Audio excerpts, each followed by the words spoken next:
Setiap hari saya ngatur aktivitas saya dengan cara mengisi buku Life Planner ini ya, My Goals. Saya sebetulnya punya buku versi aslinya yang saya isi setiap hari, cuman saya nggak mungkin buka bagian dalamnya karena ada privacy, ada rahasia.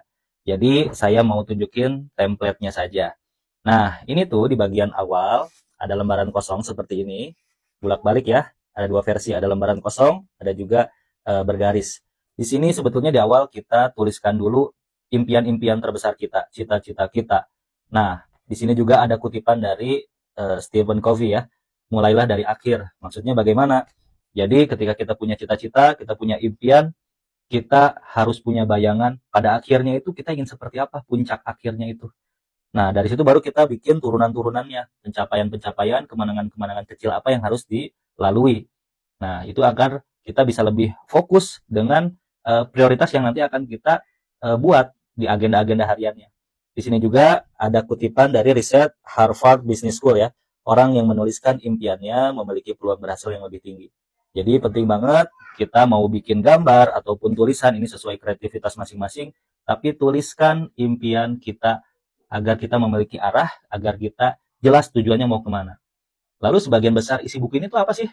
Nah, sebetulnya di sini bisa dilihat ya, ada hari, ada tanggal, ada goals, ada activity, ada jam. Nah, secara umum ketika mengisi goals, ini hanya ditulis keywordnya saja ya. Jadi bukan untuk ditulis detail, keywordnya saja. Saya mengisi goals itu aktivitas yang harus dilakukan pada hari tersebut, tapi waktunya bebas. Yang penting dilakukan pada hari tersebut. Artinya goals itu harus diraih. Sedangkan jika agendanya sudah fix jamnya dan tidak bisa digeser lagi, saya tulis di activity. Contoh, kita dari jam 7 sampai jam 5, misalkan mengikuti suatu workshop, ya sudah tulis aja workshop, garis, sampai ke jam tutupnya gitu, workshop. Artinya di jam tersebut, kita sudah tidak bisa menerima ajakan apapun, agendanya sudah terkunci untuk hal tersebut. Di sini ada kotak kosong, silahkan mau ditulis apa sesuai dengan kebutuhannya.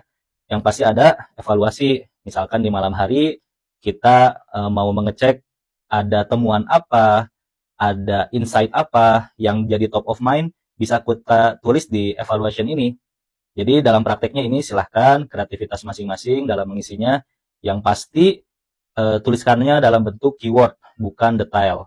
Dalam satu lembar ini ada dua tanggal. Nah, bolak-balik nih kertasnya. Jadi sama ya semua. Nah, kita bisa ngecek selama suatu periode, kita bisa ngelihat apakah aktivitas kita ini on the track dengan impian-impian besar yang kita miliki.